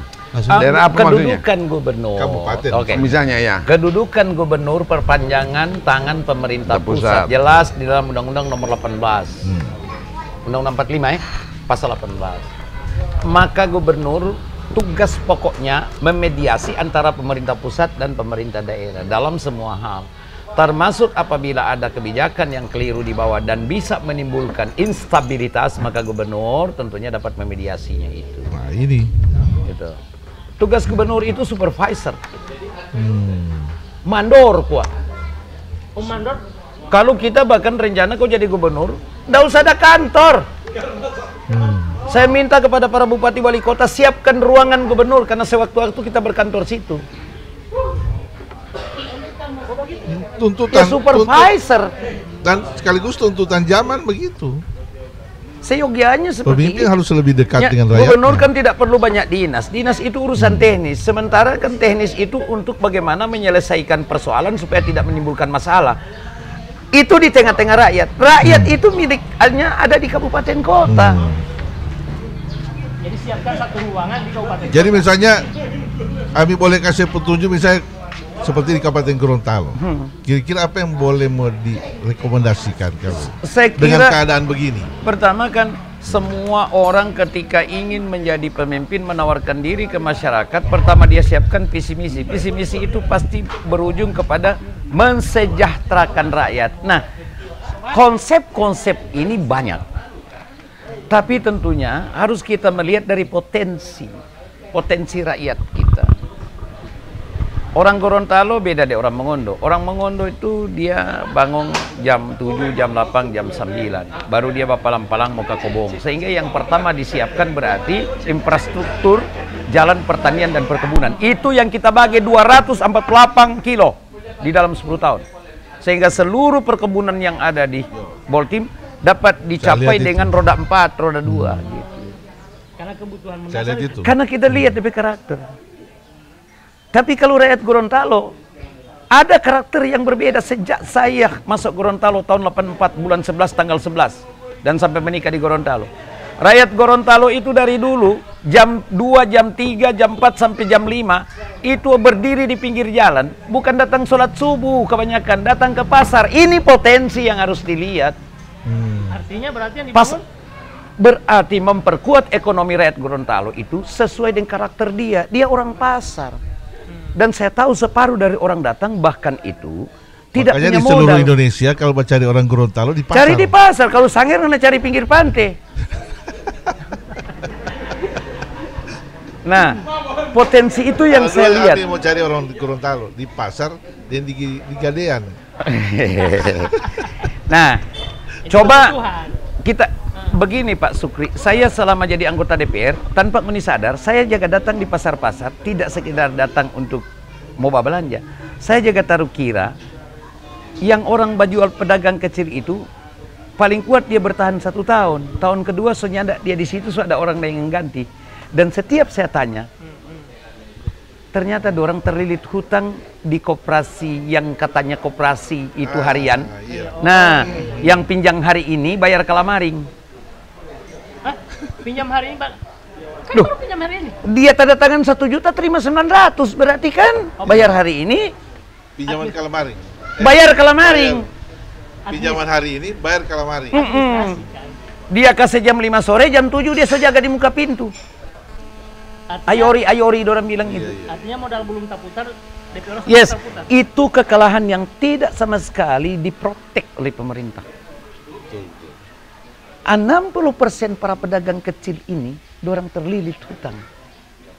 Seharusnya itulah potensi yang harus bagaimana pertumbuhan ekonomi manfaatkanlah 60% mereka. itu minimal itu Abah. Ya. Tapi fakta yang ada kan saya mengelola koperasinya Pak Rahmat Gobel. Itu 90%. Yes. Nah, 10% Sebenarnya- pedagang-pedagang kecil itu Nah. terlilit hutang. saya melihat Ah, bahwa orang Gorontalo itu produktif dan partisipatif. Dia mau ke pasar saja. Padahal ada modal apa? Dia ambil. Dia apohongi tio dia tetap ke pasar. Badola. $1, tibo-tibo. Pasar itu adalah alat transaksi paling besar pasar tradisional. Potensi itu dari dulu yang saya lihat. Nah, penguatan betul. ekonomi itu di situ sebenarnya. Hambur itu uang, kelompokkan pada orang, kemudian semuanya buka rekening masing-masing, ada koordinatornya tapi rekening masing-masing. Jangan taruh di koordinator, bisa saja dia balari. Modalin orang 5 juta satu orang, dengan catatan jangan pinjam lagi di yang begitu. Tapi kemudian ada persyaratan, dia tidak boleh menarik satu kali itu uang, dia hanya boleh menarik sesuai kebutuhan dia modal hari ini.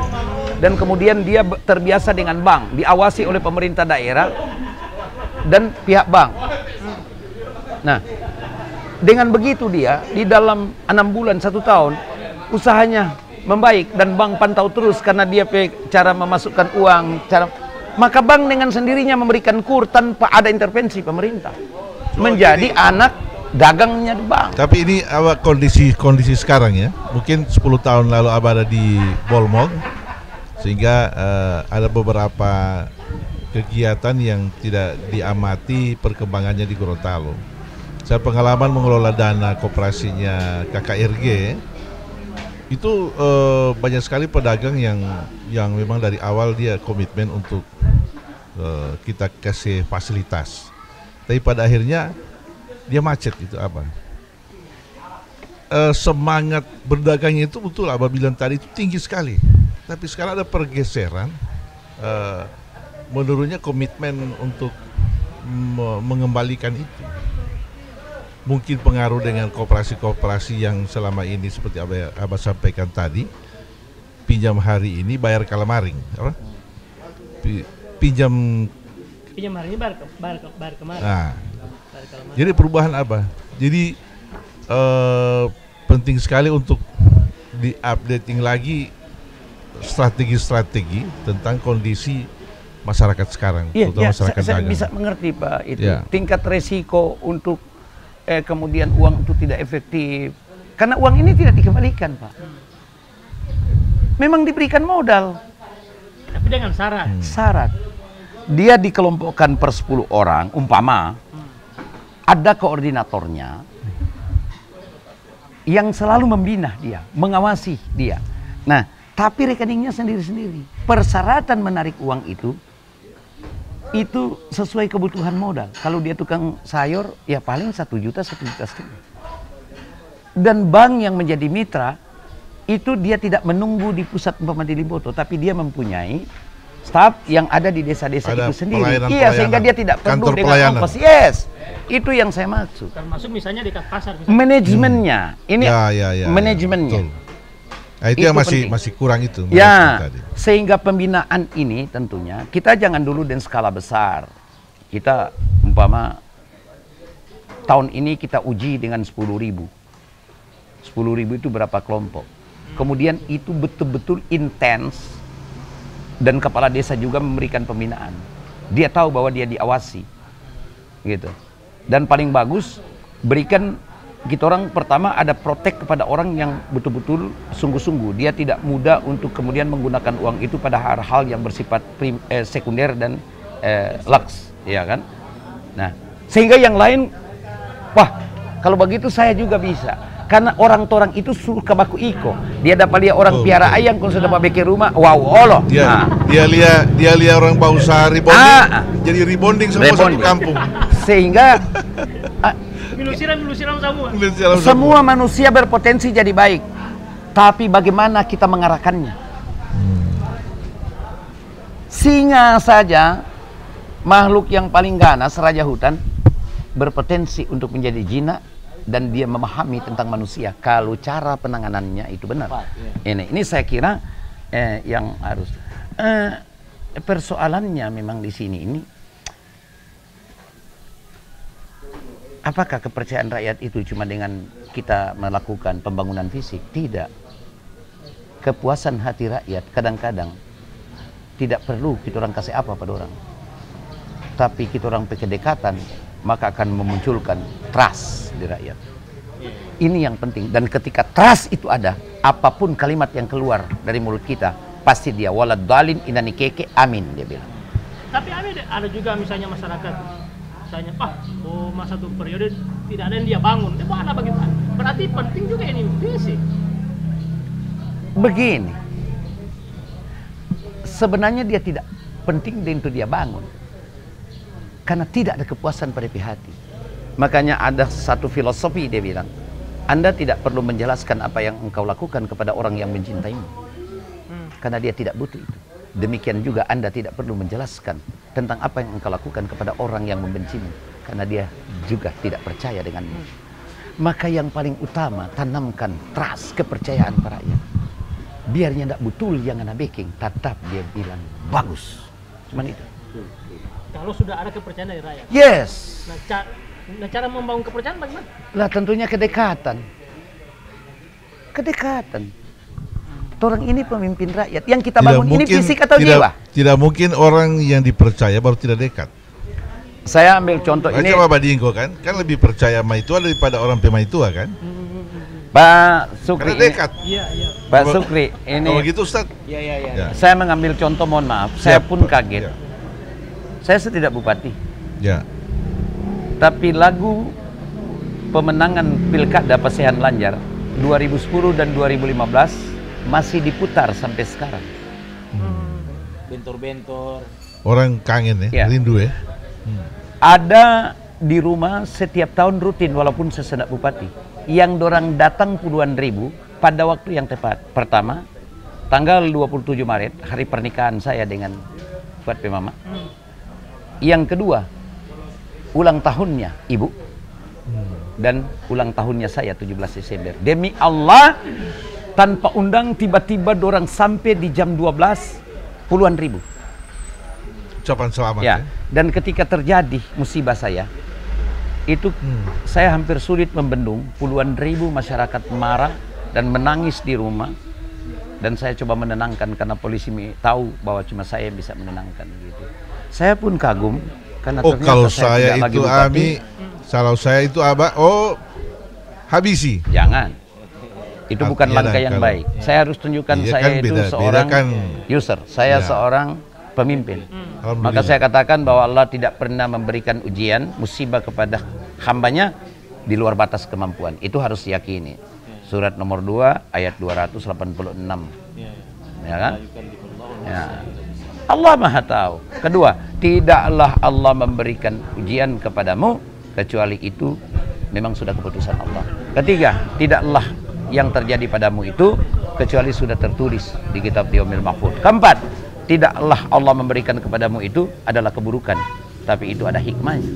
Bukankah Allah mengangkat derajat dari anak cucu Adam kadang-kadang dari hal yang bukan kita sukai? Jadi saya bilang, tenang saja kalian. Ini masih sanggup, ini urusan kecil. Alhamdulillah mereka menyadari, tapi dengan air Jadi mata. kalau setiap pemimpin di tanah air, termasuk kita di Gorontalo ini, punya jiwa besar seperti Ami Sehan dalam keadaan tertimpa musibah, ya kan? Seperti yang beliau jelaskan, hidung beliau digigit, masih menunjukkan kebesaran jiwa seperti itu. Saya bahkan di Polda, saya minta bermohon-mohon, saya ingin ketemu dengan pelaku. Kan tidak boleh. Tapi saya paksakan dan akhirnya Oleh Polda dipersilakan bertemu. Ini niat Dan- bertemu apa? saya memaafkan. Anda coba lihat. Karena Jadi tidak ada dendam. tidak menutup kemungkinan saya juga akan berbuat salah seperti dia hilaf. Ya, ya. Ya, ya, ya. Ya, Betul, betul. seandainya saya penjarakan dia juga apa manfaatnya? Tidak naik derajat saya. Ya, ya. Tidak ada untungnya. Sementara Jadi tidak ada dendam sama sekali. Iya. Nah, dendam itu kan pakaiannya iblis. Saya manusia, anak cucu Adam. Sahih, sahih. Ya. Ini luar biasa. Tapi kan ada yang tidak dendam tapi tidak lupa. Tidak melupakan terhadap satu tragedi, yes boleh. Ya. Untuk menjadikan iktibar. Itu wajib. Untuk jangan kita terulang lagi. Ada nasihat yang saya sempat baca Abah yang cocok dengan Abah punya prinsip tadi itu dari Imam Sazuli. Imam Ghazali. Dia bilang begini, ada dua kebaikan yang tidak dapat dirusak oleh dosa dan keburukan apapun, yaitu ridha pada ketentuan Allah dan memaafkan kesalahan hamba. Yes, yes. Nah, saya di dalam banyak Jadi, kali saya Luar ceramah. biasa. Saya Saya baru bilang ingat sama saya Ustadz. status kemarin di Facebook itu Abah, Pak Ustadz. Ada dua kesalahan yang ada dua kebaikan yang tidak dapat dirusak. Artinya terlampau baik tidak bisa dirusak oleh dosa dan keburukan apapun. Cuma dua. Ridho, artinya menerima segala ketentuan dari Allah, termasuk mungkin Abah sehat orang dah gigi. Iya. Ya ridho mungkin sudah ketentuan dari Allah, ini orang gigi anak peidong. Yang kedua memaafkan hamba. Makanya Nah, saya ini yang bilang sama saya pemimpin yang mentor luar ini. biasa. Maafkan hamba yang bagi gini.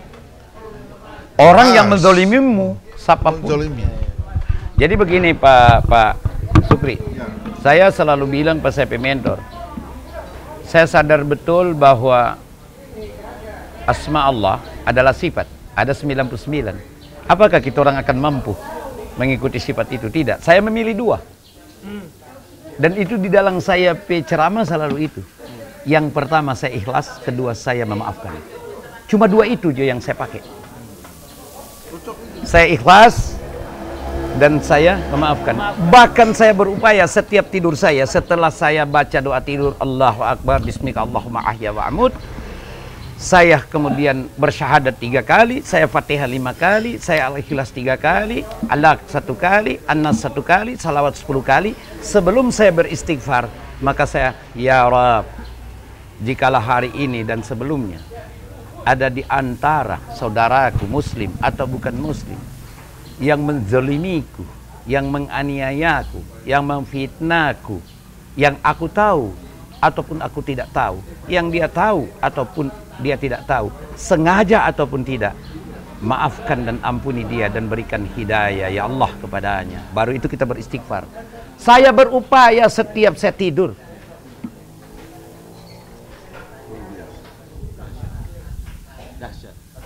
Jadi plong saya pe hati. Tidak ada beban. Tidak ada beban. Bikin apa? Apalagi sesama muslim. Bukankah afdalnya doa umat Muhammad kecuali ada doa di dalamnya yang mendoakan saudara muslim. Kalau orang sesama muslim sudah saling mendoakan, kenapa harus saling mendolimi? Ini kontradiktif.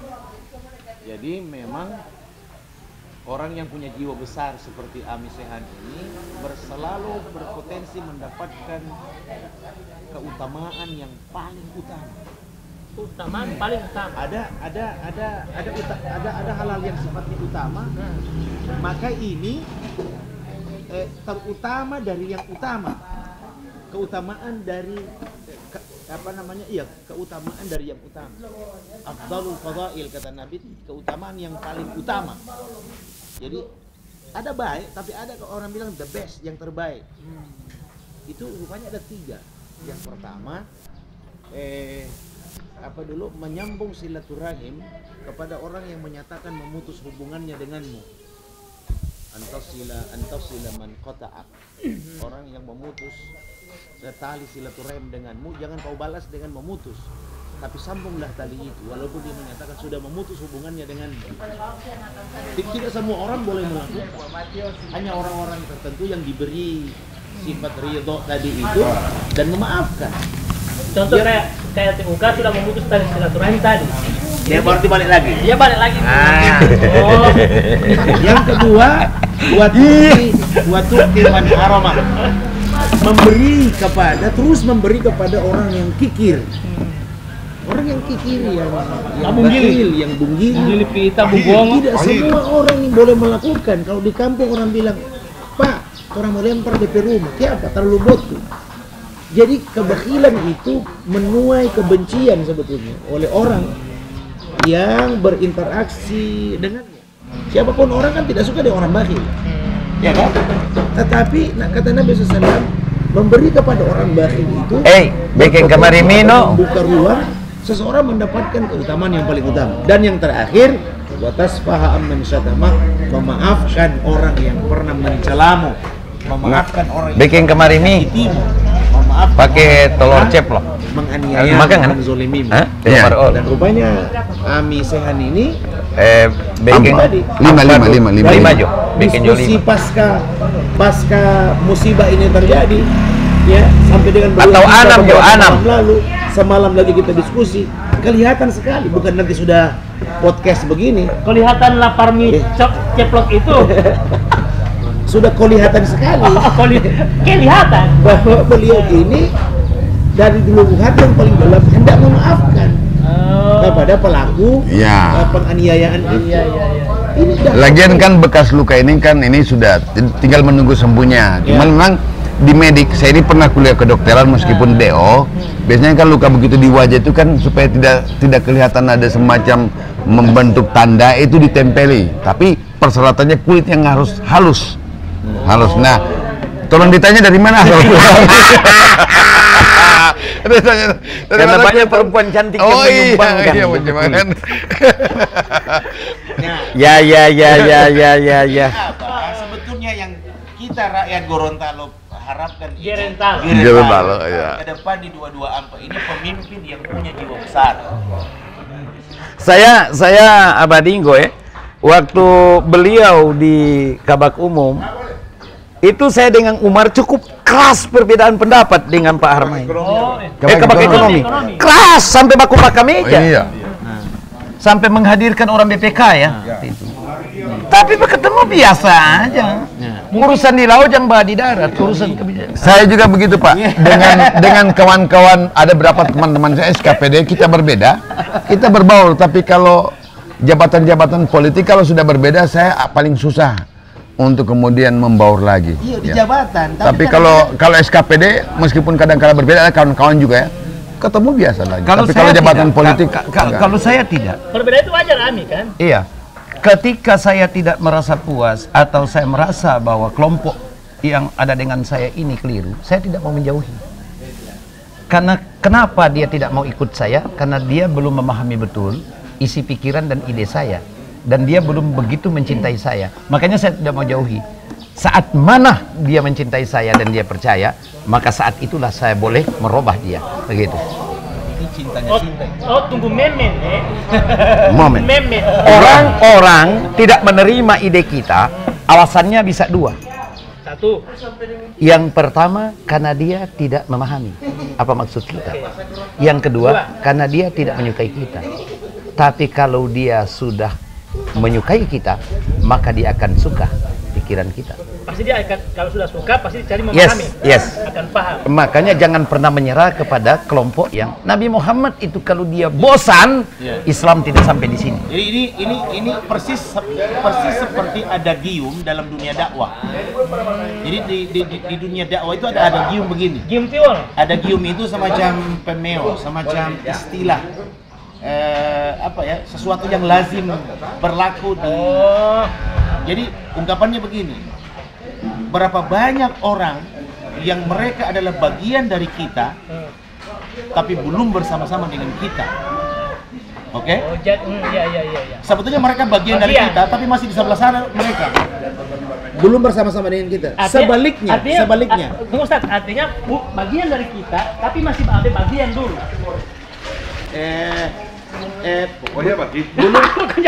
Belum berasosiasi dengan kita, belum.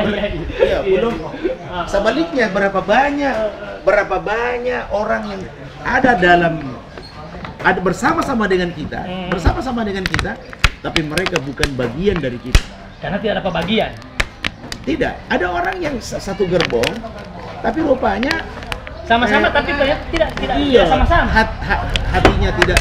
Yang parah kalau soal hati. Mungkin kalau visi masih boleh diberi tutorial lagi biar visinya. Tapi kalau sudah hati yang berbeda, Suruh bikin biar lagi sama-sama.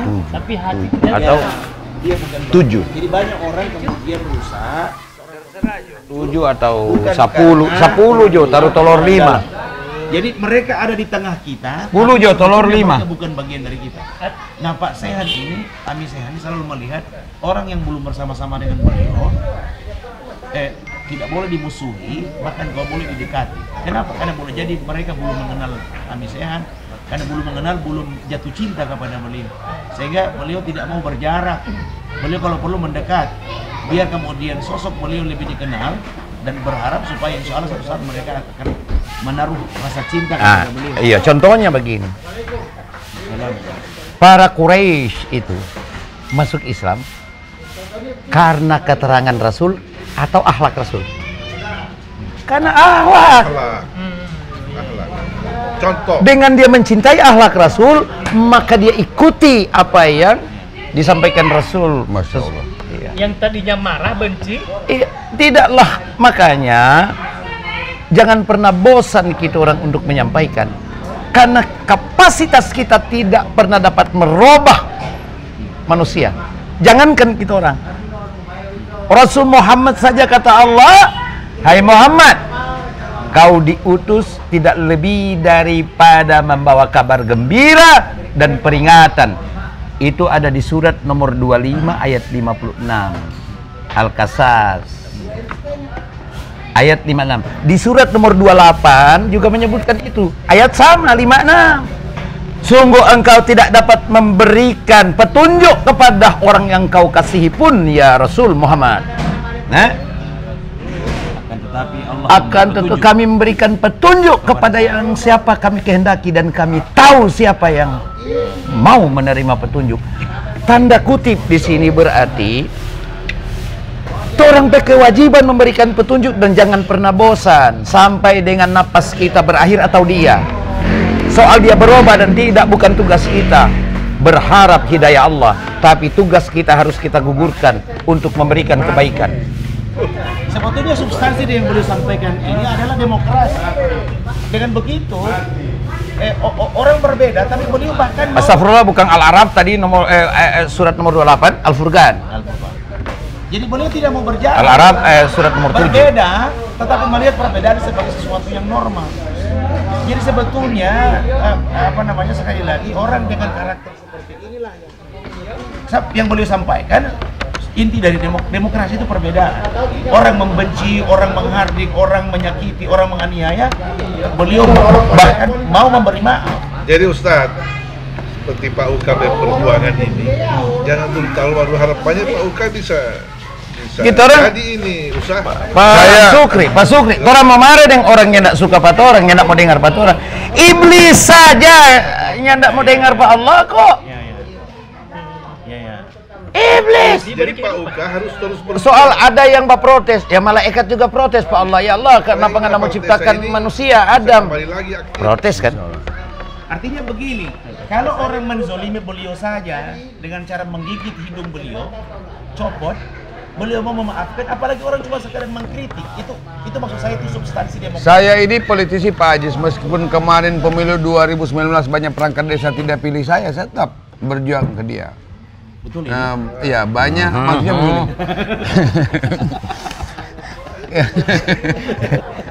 Saya saksinya itu Pak. Live ini ya, live di Facebook ini ya. Tidak. Live Jadi maksudnya tadi itu Ustaz. Iya. Jangan malah orang mengkritik baru langsung Uka sambut. Emang Uka ini enggak kritik. Soal kritikan, ini kita mau bilang Pak Uni, bukankah sejarah ketika Adam akan diciptakan Allah, malaikat protes? Malaikat langsung kritik sama Allah. Ya sedang Allah dikritik oleh makhluk yang dia ciptakan, apalagi cuma orang kepala daerah biasa itu. Tuhan saja tidak resisten dikritik. Tidak, dia jelaskan. Jawabannya cuma satu, apa yang kamu tahu aku tahu, dan Tuhan apa yang aku saja tahu masih kamu mau tidak menjelaskan. Kenapa ada orang diundang di sebuah pertemuan untuk menjelaskan tidak mau? Nah ini juga. Jadi begini. Jadi clear. Islam itu udah jauh-jauh hari sudah bicara soal demokrasi. Demokrasi. Jangan Anda mengatakan, jangan sekali-kali, bukan cuma Anda, siapapun. Jangan sih, siapa so saya Islam itu jauh dari demokrasi. Abah bilang tadi, oleh Tuhan iblis sudah kritik. Malaikat. Malaikat kritik. Malaikat. Nah, ada 3 contoh, Pak. Tuhan marah, malaikat. Tidak marah Tuhan. Tidak. Sekarang ceritanya begini. Dia tidak usir pemalaikat. Dia bilang keluar dari sini, enggak. Jadi kan Tuhan bilang, wahai para malaikat, sungguh aku akan menciptakan manusia sebagai khalifah, pemimpin di muka bumi. Spontan malaikat. Tuhan tidak bilang kemudian, kritikanmu tidak masuk substansi, tidak begitu. Tidak. Saya menjawab mana? Saya barusan baca di salah satu media dia bilang ini. Gimana? Spontan malaikat. Masya Allah. Kenapa engkau? Bayangkan di pertanyaan malaikat. Kenapa engkau mau menciptakan manusia di muka bumi yang dia akan datang ke bumi, membuat perusakan, kerusakan, bahkan saling menumpahkan darah. Padahal kami ini kurang apa? Abdimu. Kami memujimu, mensucikanmu. Kurang apa kami? Kenapa masih ada makhluk lain lagi? Itu Allah tenang menjawabnya. Tuhan hanya bilang, inni a'lamu ma la ta'lamun. Aku lebih tahu apa yang kau tidak tahu. Itu biasa itu. Itu pakaian Allah, pakaian Tuhan mengatakan. Tuhan saja sebegitu daulat kekuasaannya masih transparan, masih mau menjelaskan. Ada undang-undang bagaimana? Ada tiga yang berbuat salah. Satu. Malaikat berprotes. Iblis ini mau ikut. Dia mau ketika suruh sujud pada Adam. Yang ketiga, Adam melanggar. Jadi soal kesalahan hal biasa, tapi kemudian Allah memaafkan. Setelah mengajarkan kepada Adam, Rabbana zalamna anfusana wa in lam taghfir lana wa tarhamna lanakunanna minal khasirin. Itu doa pertama oleh moyang kita. Betul.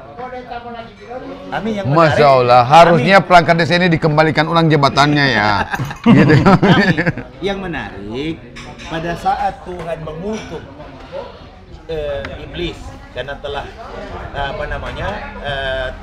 tidak mentaati perintah saat diperintah untuk sujud di hadapan Adam, Allah bilang aba wastakbar, mereka enggan dan sombong.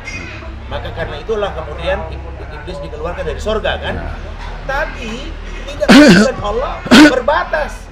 Pada saat iblis datang lagi, mohon kepada Allah, ya Allah tangguhkan ajalku. Mulai saat ini aku mau berikrar, aku akan datang menggoda anak cucu Adam. Izinkan. Tuhan bilang engkau mendapatkan izin. Bayangkan. Siup situ TDP Udah diberi sanksi, Dikasih izin lagi. masih ada kompensasi. pencarian. Makanya kalau kalau diberhentikan kasih pesangon. Usaha dikasih. Iya. Dia kasih usaha. Iblis saja dikasih begitu. Iya. Iya, makanya kalau kasih berhenti kasih pesangon dong. Kasih usaha. Sekarang saya mau tanya Pak Suka ini. Iya. Enggak, ini tuh Ami mantan bupati. Ah. Aku juga ini mantan Pak Dinas. Ustadz yang Saya bukan mantan ustadz. mantan caleg. Mantan caleg. Caleg. Nah, jadi menurut bapak-bapak ini evaluasi kinerja ini sebenarnya benar atau salah?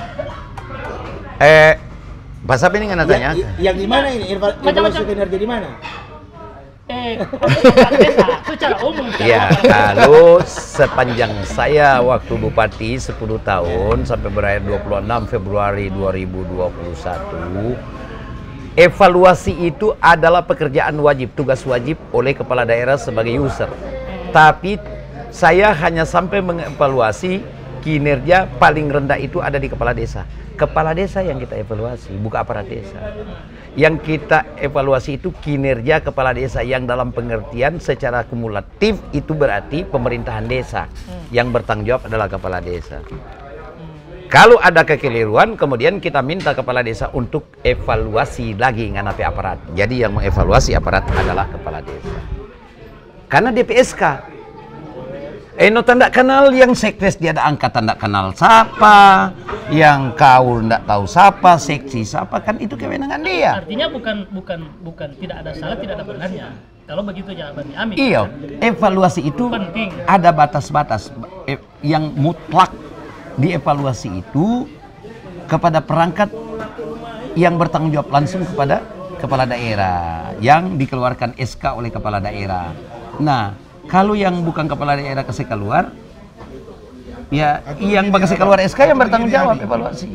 Bisa enggak evaluasi kinerja dilakukan oleh kepala desa, kemudian sistem atau tata cara evaluasinya itu yang pemerintah daerah kabupaten kasih sampai. Sebenarnya boleh, tapi Ini dia. sesuai dengan Iya. regulasi, dengan aturan Jadi lebih siapa yang tinggi. tidak memenuhi persyaratan sesuai di evaluasi kinerja, dia ini yang dirumahkan, makanya dirumahkan.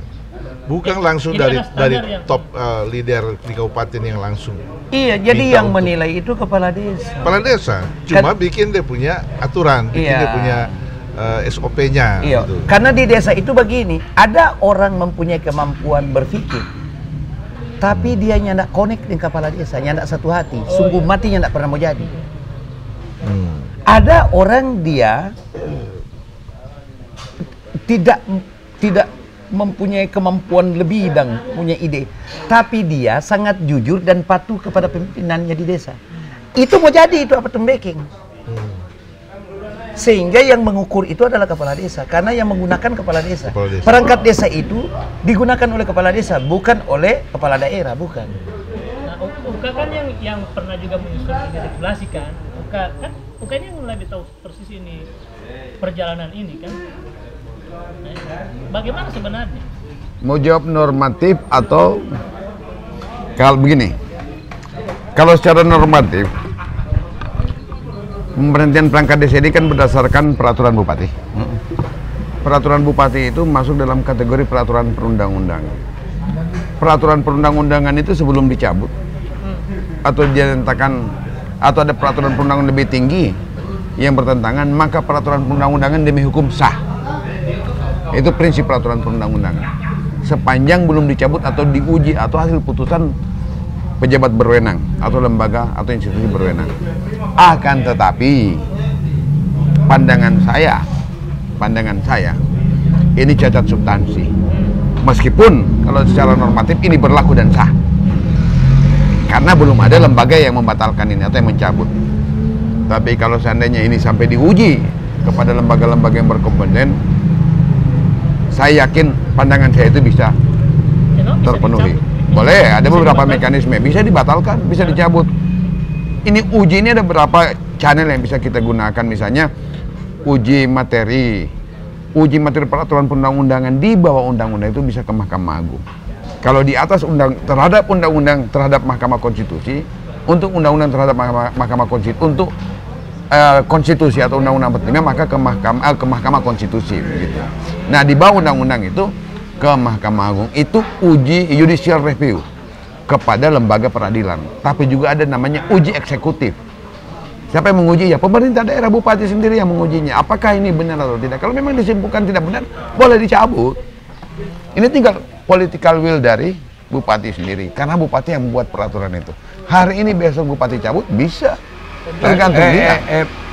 Bukan bupati yang buat, perangkat dinas terkait yang dievaluasi oleh hukum, badan hukum, dan kemudian Sen 1. Bupati menandatangani. Ya. Nah, tidak menutup kemungkinan rancangannya keliru. Karena bupati itu tidak lagi membaca secara utuh, tapi bupati hanya melihat di paraf koordinasi. Berarti so clear. Tidak ada yang bertentangan. Tapi banyak kali karena kehilapan itu terjadi. Maka setelah ini ada persoalan yang muncul, maka bupati wajib mengevaluasi lagi. Begitu. Saya juga dalam sebagai warga masyarakat kabupaten menyarankan kiranya ini dievaluasi lagi perbubnya. Kalau memang ada hal-hal yang masih bolong-bolong, tidak bisa lagi ditampal-tampal, nyamannya cabut aja. 186 orang yang sudah diberhentikan itu pulihkan sebagai perangkat desa. Itu selesai. Tadi kan beberapa SKPD juga Apa itu, Pak? beberapa SKPD juga ada yang dirumahkan. Honorer. Oh ya, seluruh mana? Seluruh. Nah, itu kan evaluasi. Berarti ini pokok intinya ini Ya. intinya masalahnya di anggaran. Iya. Iya. Boltim juga rumahkan sekitar 400. Ya. Itu kan ada juga di Boltim. Ada. Dan di Kota Mau Bagus sudah duluan. Ini Hampir 1000. honorer. Oh, honorer. Cuman memang honorer itu dari tahun 2005 dilarang untuk diangkat. Iya, dari sebenarnya 2005. sudah ada. Apalagi BPK sudah ada banyak menegur. Statement dari Mendagri untuk Iya. honorer di 2023 udah udah selesai. tidak Cuma lagi kebijakan honorer. politik kok itu. Ini kebijakan politik. Jadi Jadi kalau ada kepala daerah itu efisiensi anggaran dan kinerja saya kira tidak boleh disalahkan. Perbub yang ada sekarang tentang tata cara pemerintahan dan pengangkatan perangkat desa yang dijadikan dasar pemerintahan 184 perangkat desa sah demi hukum. Undang-Undang Nomor 5 tidak mengatur lagi honorer, mengatur di situ apa? P3K. Ya, yang undang-undang apa? Undang-undang nomor 5 2014 tentang Pegawai kontrak. ASN. Pegawai kontrak. saya kira Ya. P3K ulo Tidak. Jadi kalau honorer itu sebenarnya menyalahi, sehingga cuma kan kelihatan secara nasional pemerintah pusat juga itu Kementerian Dalam Negeri memahami psikologi daerah sehingga dia tidak langsung suruh kasih keluar. Abang dibikin P3K begitu supaya ada persyaratan-persyaratan keahlian bisa. Iya, betul. Jadi Kabupaten Gorontalo barusan juga mengangkat ratusan P3K. Bukan berarti tidak ada uang, ratusan barusan diangkat. Nanti tahun ini, iya. Atau mungkin akan dikalikan istilahnya ke P3K. Artinya kalau pemahaman bahwa tidak ada anggaran, kenapa ada ratusan? Mungkin 1000 kalau nggak salah, mungkin ya. Ratusan. Oke, Uka Ya, intinya kalau misalnya dalam evaluasi kinerja aparat desa itu kalau misalnya ada kekeliruan setelah di Perbubnya ya. dievaluasi. Kalau perbubnya ya, memang ternyata substansinya seperti pandangan saya tadi ada beberapa hal yang tidak bersesuaian. Untuk jalan tengahnya supaya nyaman semua pihak, ya dicabut saja dan kemudian yang 186 itu dipulihkan. Itu Itu yang saran saya bilang. Jalan Kita orang ini tengahnya. daerah adat. Iya. Ini belum mau kiamat. Iya. Nah, masih ada jalan-jalan yang soft, yang baik gitu. Kalau ini 186 orang ini merasa itu merugikan, maka ada langkah pertama yang paling bagus yaitu melakukan somasi didampingi. Ya, jika pemerintah daerah Nah. tidak mengambil kebijakan untuk menarik atau mencabut Ya, itu, somasi ada itu upaya. sangat sangat baik sekali itu. Dan kedua, meminta kepada Menteri Dalam Negeri lewat gubernur, tapi somasi dulu. Kalau itu tidak lagi, lewat gubernur ke Menteri Dalam Negeri untuk dibatalkan itu karena Undang-Undang 30 itu tentang diskresi gubernur punya kewenangan untuk itu. Kedua dan ketiga lewat ombudsman karena ombudsman hanya mengeluarkan rekomendasi itu sangat lunak sekali. Nah, kalau ini tidak ada. Nah, itu saya takut mengambil Kekhawatiran resiko lain ke situ karena dia sudah akan meningkat kepada ada upaya melawan hukum. Kalau terbukti bahwa regulasi ini bertentangan dengan aturan lebih atas dan tidak ada keinginan untuk membatalkan, maka dia akan masuk ke ranah penyalahgunaan wewenang dan kemudian melawan hukum, melawan aturan lebih tinggi. Nah, itu lembaga Dewan Perwakilan Rakyat bisa menggunakan haknya itu berbahaya. Iya. Di samping boleh dibawa ke pengadilan negeri sebagai tindak pidana, bukan lagi ke PT UN ya, administrasi, tidak lagi. Itu. Dan keputusan politik oleh lembaga itu bisa sampai mengarah ke impeachment. Nah, saya kira hal-hal seperti ini yang perlu kita orang benahi, karena pada prinsipnya saya dulu juga sebelum jadi bupati, saya kira bahwa jadi bupati itu gampang. Ternyata tidak mudah. Tidak mudah. Banyak hal yang tidak pernah kita bayangkan itu terjadi. Bupati kadang-kadang dilema. Bupati itu bukan superior. Itu orang manusia biasa. Nah, disinilah perlu ketulusan, ketaatan, kepiawaian, dan kehati-hatian perangkat yang menjadi kepercayaannya bupati. Itu paling penting. Oke, Ami. Jadi itu Abah, saya terakhir saya perlu tekankan bahwa Perbup nomor 19 2021 sah demi hukum. Tapi tidak menutup kemungkinan bisa diubah oleh pihak yang berkompeten. Apakah itu bupati sendiri atau peradilan berdasarkan uji materi. Ya, bahwa jika pihak-pihak yang misalnya melakukan uji materi kemudian atau mungkin menempuh jalur tun mampu membuktikan cacat substansi, itu otomatis demi hukum pula harus dibatalkan. Oke.